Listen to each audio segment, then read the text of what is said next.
Hello everybody, welcome back to Red Wolf Roundtable here on ASU-TV, and we are finally back here for the spring semester. Sorry for the delay, but sometimes in life you just can't help but get busy, and that's unfortunately what happened between Cooper and myself. But we're happy to be back right here on the best platform ever, ASU-TV. Cooper, how's it been, man? It feels like it's been a minute. It's going good. All I got to say is the Eagles are going to the Super Bowl, and go Birds. I'll get that out of my system. That's the last time I'll mention it. But the Eagles are back in the Super Bowl. I'm doing amazing right now, Tristan. Well, since we're talking about NFL, I know one team you won't ever have to see, and that's the Duval team out in Jacksonville, the Jacksonville Jaguars. But, hey, listen, we got a lot of things to cover here because it's been a minute since we've been here at Red Wolf Roundtable. We've forgot about a bunch of news. We haven't been on socials a lot because, hey, like I said, people just get busy, and sometimes you just can't help but attend to things that need to be attended to. So let's go ahead and dive right into things, shall we? Of course, A-State baseball is around the corner, and they have just released what the new stadium for the 2025 season will look like. Of course, the turf was laid over the summer, and a new video board was added at the ballpark. And you're seeing a picture here now from Twitter from Coach Mike Silva. And man, oh man, it feels like this is a long time coming for the Red Wolves. Oh, it is, because we can go back all the way to our freshman year. It was around this time our freshman year. They're saying, we're going to add all this new layouts. We're going to have turf, blah, blah, blah. And it's like every year we're going to get turf. We're going to get turf. And then it never happened. And then finally, our senior year, 4 years later, there's turf at A-State Baseball Stadium along with a new video board. So that's going to look a lot better. I mean, you're seeing it now, you know. There's times I would go to the film at the baseball game and you'd look at our field and it wasn't looking that good. It was looking a little rough, but, you know, the turf will be easier to manage with, be a lot better, look a lot better on TV. So we finally have turf after being told since our freshman years we're going to get turf. Right. Well, I mean, of course, you brought up a good point that I was going to bring up, but, of course, before Vice Chancellor for Intercollegiate Athletics, Jeff Purinton, became the Vice Chancellor for Intercollegiate Athletics, our AD, Tom Bowen, before he stepped down, actually released plans for a new baseball facility, new baseball stadium. Not too sure where it was going to be. I know there was rumors about shifting it to downtown, and then, you know, staying on campus was kind of the more cost-efficient move.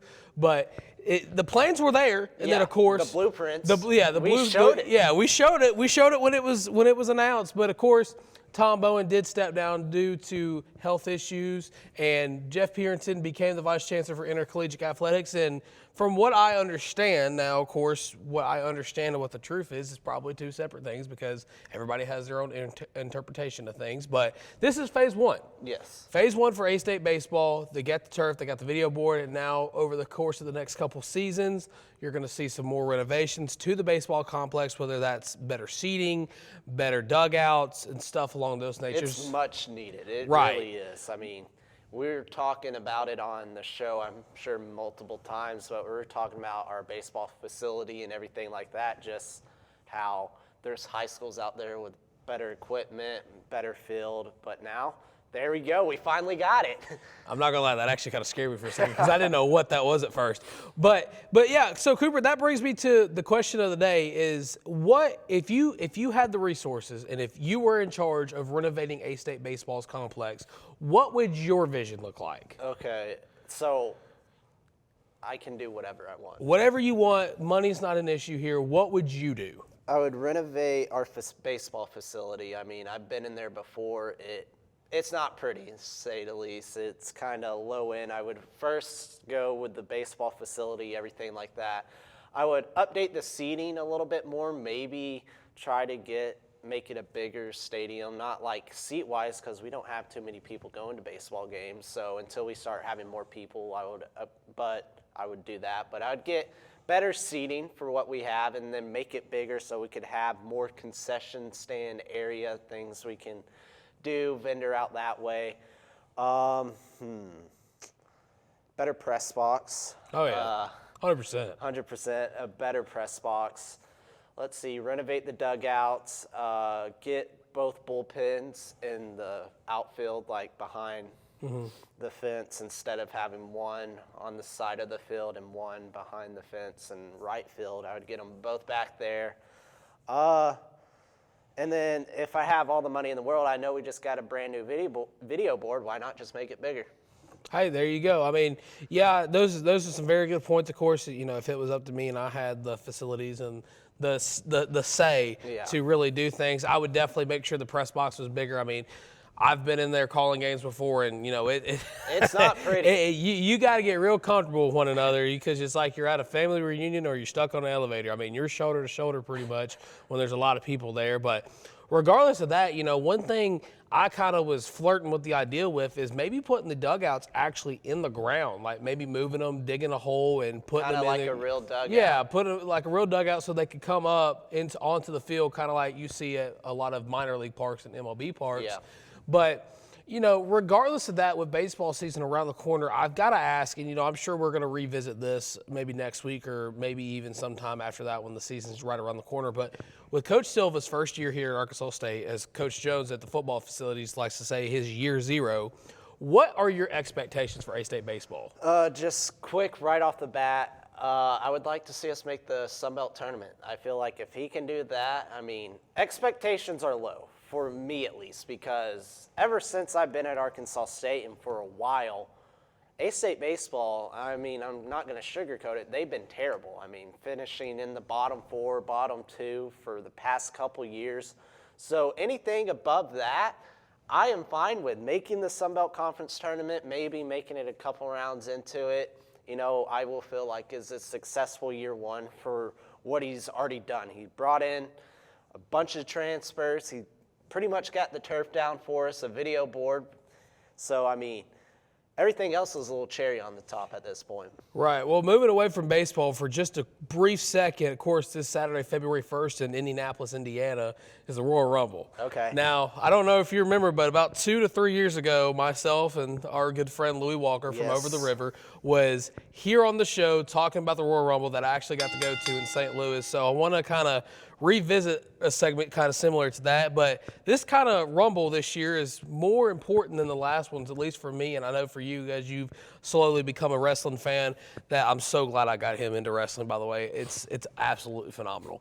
But John Cena's last Royal Rumble is this year. Okay, that's all I need to know. He's winning it. I don't care. Yeah. Well, I mean, there's a lot of stars in it. I mean, you got CM Punk, John Cena, Roman Reigns, LA Knight, Rey Mysterio. LA Knight. LA Knight, yeah. I mean, there's a lot of stars in this Rumble. But real quick, so we can go ahead and go to break and come back and start going back more focused towards A-State athletics. The two big things on this card, of course, the Rumble, which you've already said you want Cena to win. But there's also a ladder match for the WWE Championship between the American Nightmare, Cody Rhodes, and Kevin Owens. Oh, give me Cody Rhodes. Give me Cody Rhodes. Okay, I like it. I mean, realistically, I do think Cody Rhodes is going to win, but I would not be mad at seeing Kevin Owens win. But regardless of that, who's your, before Rumble prediction, who do you think's winning? The Second City Saint, the best in the world, CM Punk. Give it to me. Okay. But, you know, we'll see come February 1st. Now, I'm glad we hit on that, but we got to go to break. When we come back, we're going to dive into a shocking team around the A-State campus, the Arkansas State women's basketball team. Stick around to Red Wolf Roundtable right here on ASU-TV.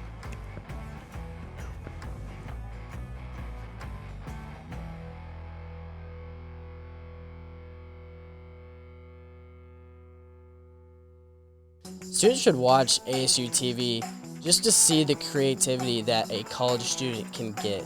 The creativity that some of these students have is truly amazing.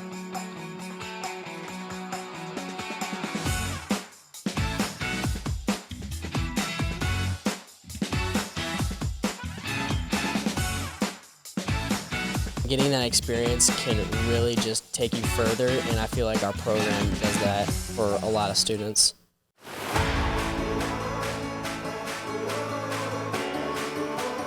I think one of the things I learned at Arkansas State was life is 10% of what happens to you, 90% of how you respond to it, and that's just something that I live by.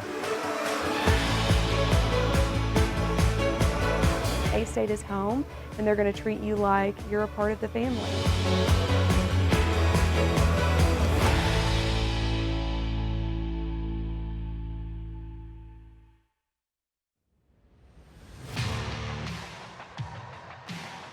ASU-TV, covering all your favorite sports. From Red Wolf Roundtable to West Side football and more, ASU-TV has you covered. Tune in now to ASU-TV for news and coverage on these sports and more.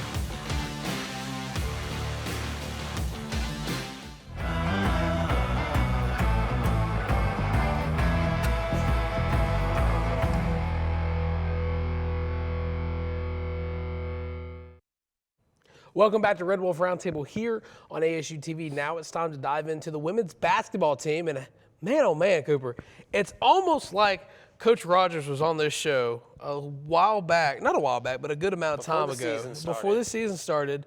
And she may have kind of written her season into existence. Yeah, and if you go back and listen to that interview, she said she wants to have a high-paced defense, full-court press, and she was talking about it, how she had some exhibition against Memphis, and they didn't know what was going on. They were full-court pressing. They were shooting 33s, just everything. And if you've been watching them this season, they've done exactly that. And, you know, they had a rocky start to start non-conference, dropped a couple that you're expecting them. If you go back, if they play the way they play now, they would win. I mean, non-conference, we saw them beat Arizona State, and that was a big win. But then after that, it was like we were kind of seeing the same things that happened to them last year, having a lead going into the fourth quarter and then scoring only 4 points in the fourth quarter, or having that bad quarter where they blow the lead and they just can't get it back. But then conference play starts, and man, oh man, have they caught fire. Currently 8-1 in the Sun Belt play. Right, they're number 2 in the conference, only behind James Madison, who is undefeated. But, you know, there's not a lot of there's not one scorer on this team that is just running away with it, you know, being ranked in the country or Division I with the points per game. But it's kind of a team effort, and I think that's why this team is so successful. I mean, because you got players at Troy and Marshall and other Sun Belt institutions that they have that one player that is scoring over 20 a game. And I'm not saying Arkansas State doesn't have that, but what I'm saying is that this team is team-branded basketball. I mean, 30.3 points, bench points per game, 9th in the nation. I mean, come on. If you would have told somebody after the way last season ended, or how after last season ended that they would be 9th in the nation for bench points and that they'd be 8-1 in conference play. With a brand new roster. With a brand new roster, might I add, with only 3 returning players, Crystal Rose, Anna Griffin, and Winter Rogers, a lot of people kind of would have took you non-seriously and thought you maybe need to be put in the loony bin because, let's be real, Arkansas State women's basketball, since Brian Boyer stopped being the head coach, they were kind of on a downhill fall. I mean, Coach Matt Daniel was there for about a cup of coffee and a biscuit, and then Coach Rogers took over, and now we're slowly seeing Arkansas State women's basketball return to the dominance that they had early on in the program's history. But my biggest thing is, and this is kind of where I want to go with this discussion, Cooper, is that it's not one person taking all the shots. It's somebody new every night. Yeah, I mean, if you're watching them play, they'll play they'll have a starting 5 in. It really doesn't matter if you're in the starting 5, because if you're watching them play, that starting 5 will be in for maybe 3, 4, 5 minutes, and then you'll get to the first media timeout, and then a whole new rotation of 5 comes out there. And it's just a constant rotation, people coming in and out of the game, coming in and off the bench, and that's why they're able to do what they want to do. They're keeping everybody fresh so they can have good three-point shots. They can go full court press and force turnovers because they're working into the bench. Nobody's playing in the entire 40 minutes like we saw last year. We're finally seeing the team that Coach Rogers has been wanting to run since she became head coach. I mean, yeah, last year, the last 2 years, it was not really her group of girls that she really wanted to recruit. She got in a couple players, but really it wasn't really the group she wanted. I'm not saying she didn't want the players, but it wasn't the group of girls she recruited. We're seeing this year, a bunch of people leave last year. And she finally gets to go out in the transfer portal and recruit players and be like, all right, this is the type of team I want. This is the style of offense and defense I want. I want you to come here, be able to go out there and pick and choose. And I mean, it's working. I mean, like we said, 8-1, second in Sun Belt Conference play, and they're only getting better. Right, and we mentioned the different players that are scoring at will and leading the team in points, but you got to look at it from this point. You have one night where Nay is leading the team with like 6 3-pointers. The next night, Kennedy Montu's hitting a game winner. Winter Rogers is scoring 20 points in a game along with like 10 or 11 rebounds. I mean, Anna Griffin's coming back. She's hitting at least 3 or 4 3-pointers a game. And then you got Kristen Rose when she was healthy in Sun Belt play running the 1 position, able to get the team into transition and into the low block. I mean, this team, and this is kind of where I think that this team is succeeding better than these other teams because, like we mentioned, you may start, they may have somebody starting, but that first media timeout, whole new group. Yeah. Second media timeout, a whole different group. I mean, it's interchangeable pieces inside this team that make this team so successful. But to the same aspect of it, I mean, there's no just absolute leader on the team. Like, there's no, I'll put it to you this way, there's no Taryn Todd on this team. There's no Izzy Higginbottom on this team. There's no one player that's going to go score 60 points a game or 60 points a game, like 40 points a game and lead the team, whatever. This team, they work the ball around. They use a lot of the shot clock when they're not on a transition.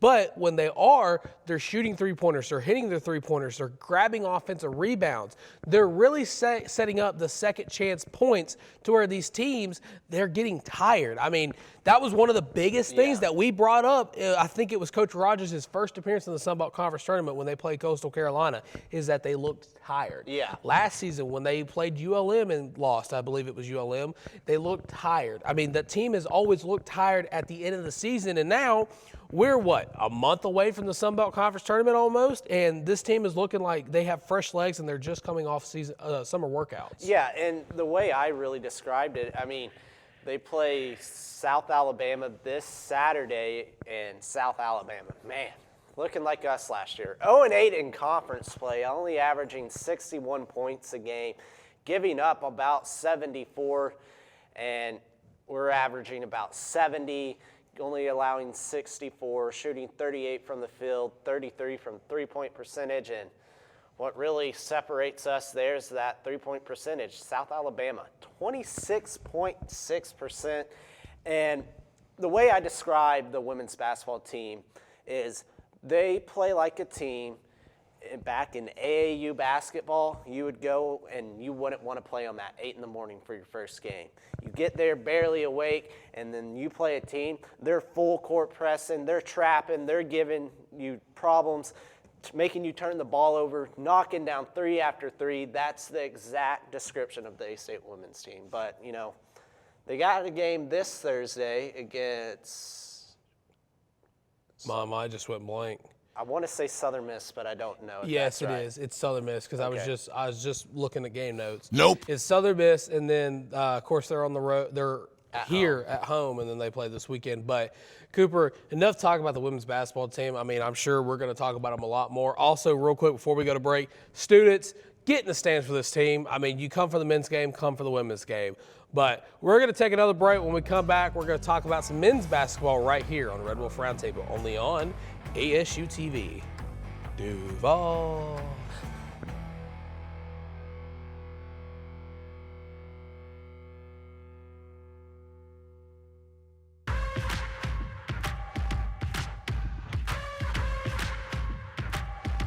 When you say experience counts,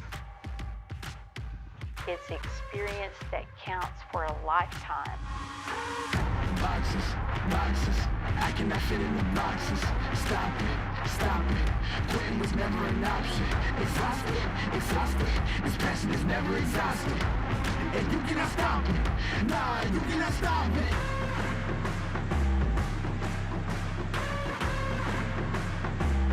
Quitting was never an option. And you cannot stop it. Nah, you cannot stop it.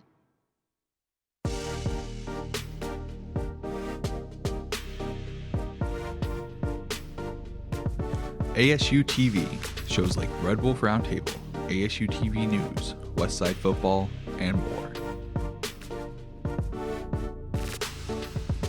Gain real-life experience while doing what you love. Get involved with ASU-TV today. Red Wolf Radio is a student-led organization at Arkansas State University wanting to hear your takes on pop culture, music, the news, and college life. Just about anything you can think of. Located in the Education and Communications building on campus, we are always looking for more volunteers. So if you're an Arkansas State University student, no matter the major, and this is something that interests you, shoot us an email at redwolfradio@astate.edu. That's redwolfradio@astate.edu. Let them hear you how.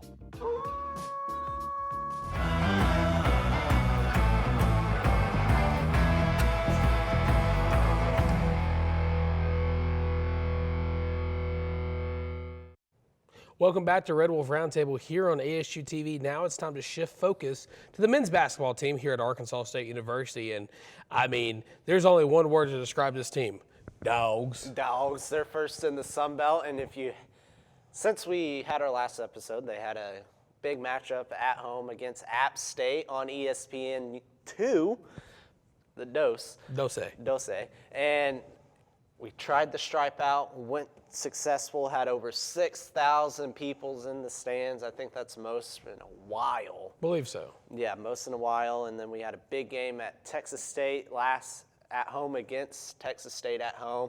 That was another great game, won that. And then with a couple South Alabama losses, the Red Wolves are sitting alone at the top of the Sun Belt in first place. Right. Well, I mean, we mentioned the Arkansas State men's basketball team, but you forgot one key ingredient to the success of this roster. These guys are 10-0 at home, which you don't really hear. You don't hear a lot in college basketball unless you're just an absolute blue blood. But moving forward to talk about this team now, sorry, Cooper, sometimes I get tongue-tied.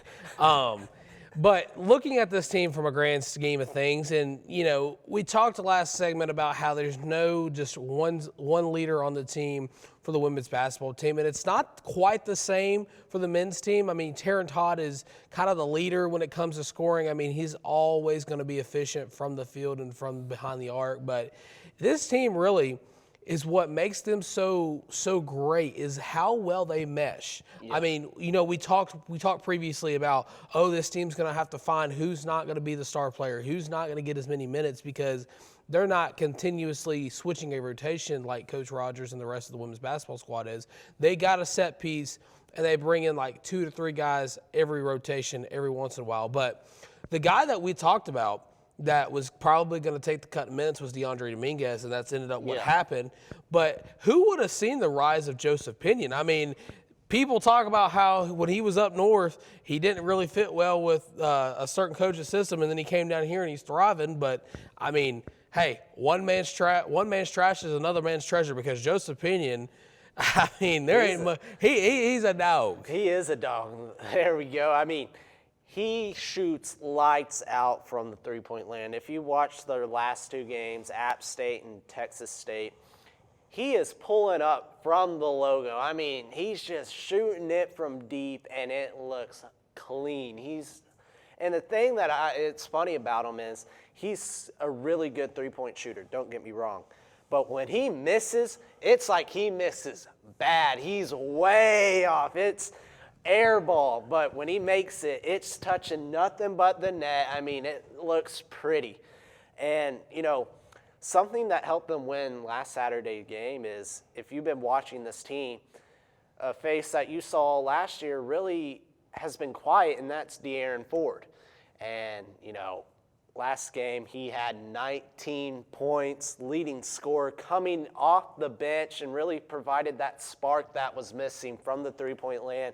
And that's what I like about this team. You're always going to get your points from Taryn Todd.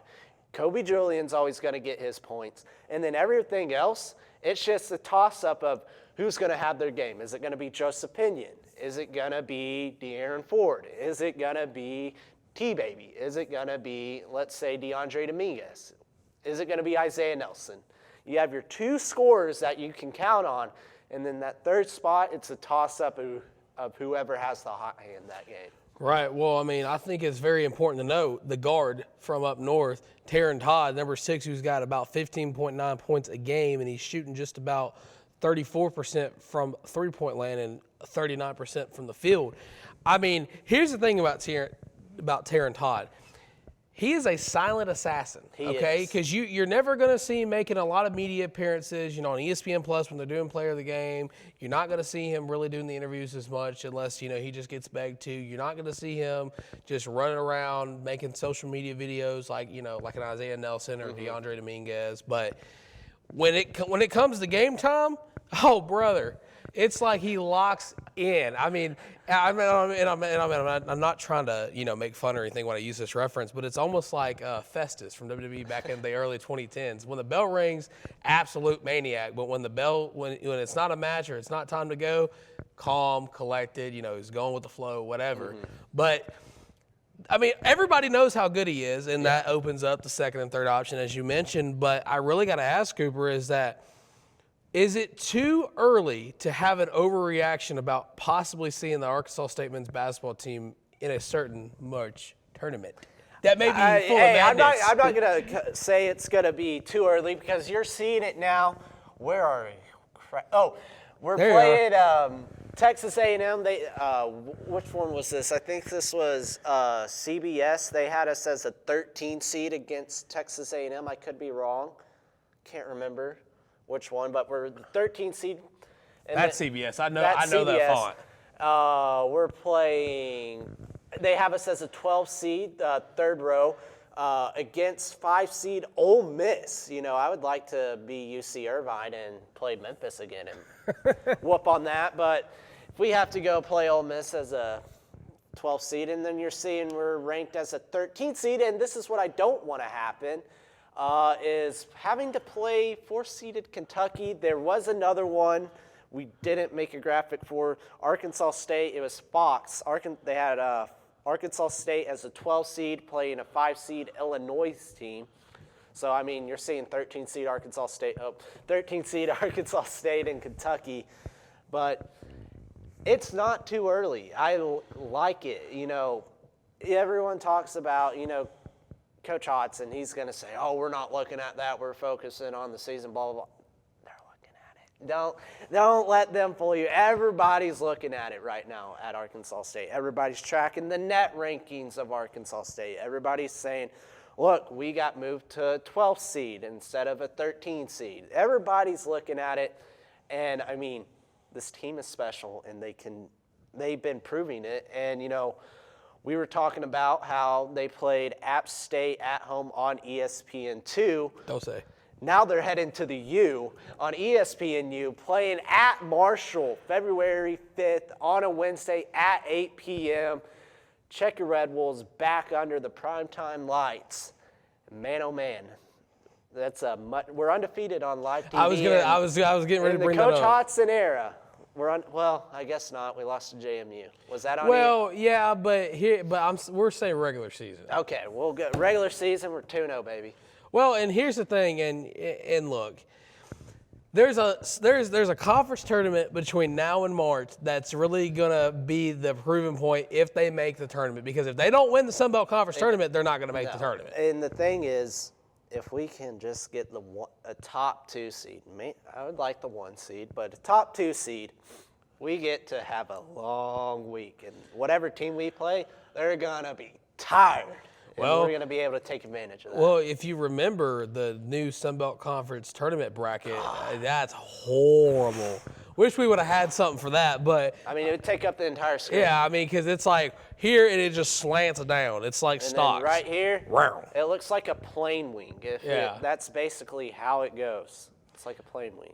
Yeah, but I wouldn't expect it to play week for you there, partner. But this team, while yes, they are super talented, I'm interested to see, and this is not a dig at anybody, but I'm interested to see if Isaiah Nelson's productions numbers kind of make a jump since TikTok is kind of on a slight ban. I mean, for those that don't know, if you still have TikTok, you could access it, but if you deleted it like I did, you can't re-download it right now. But I'm interested to see if those kind of factors, whether it's outside media or outside distractions, will really be a non-hindrance to this roster because we are on the heels of the conference tournament. We're on the heels of where the regular season kind of ends, and it matters most because, like you said, if they get a top seed, you're taking what, a 4-game break, and you're chilling in Pensacola sipping a pina colada on the beach. I mean, that kind of sounds fun. Yeah. But the thing is with this team. And, I could be dead wrong or I could be spot on. It's either or. But when they're in the lead, very rarely are you going to see them give it up. Yeah. But this team plays the best when they have adversity in front of them. I mean, when they're down 5, they're down 6 or whatever, and they need to come back, Joseph Pinion's hitting his shots, Taryn Todd's getting offensive rebounds, Isaiah Nelson's getting put back slams. This team has the energy and the charisma to mess around, not only win the Sun Belt tournament, but maybe your overreaction of the day, but they have what it takes to maybe upset a higher seed in the first round of 64. And someone I want to give a quick shout out to, because we really haven't mentioned him, Rashad Marshall. That dude, he may not be getting a bunch of points, but he's so good on defense. He's getting rebounds, blocks. He's been a straight dog, as they would call it. And, just a quick shout out to him. He's been a big impact when Isaiah Nelson's getting in foul trouble, when Kobe Julian's getting in foul trouble. So shout out to the big man in the center position. Right. Well, I think it's time to wrap things up here for Red Wolf Roundtable this week. Real quick before we go, I kind of want to break the fourth wall real quick because we didn't get to do this previously. But Easton and Carly, congratulations on getting married. I hope you guys have a wonderful marriage. But that's all for this week on Red Wolf Roundtable. I was going to do it a couple weeks ago, but we never got the chance to. So stick around, come back next week to hear all things A-State athletics from your two goober heads, Cooper and Tristan, right here on ASU-TV. See you guys. Bye. Duval.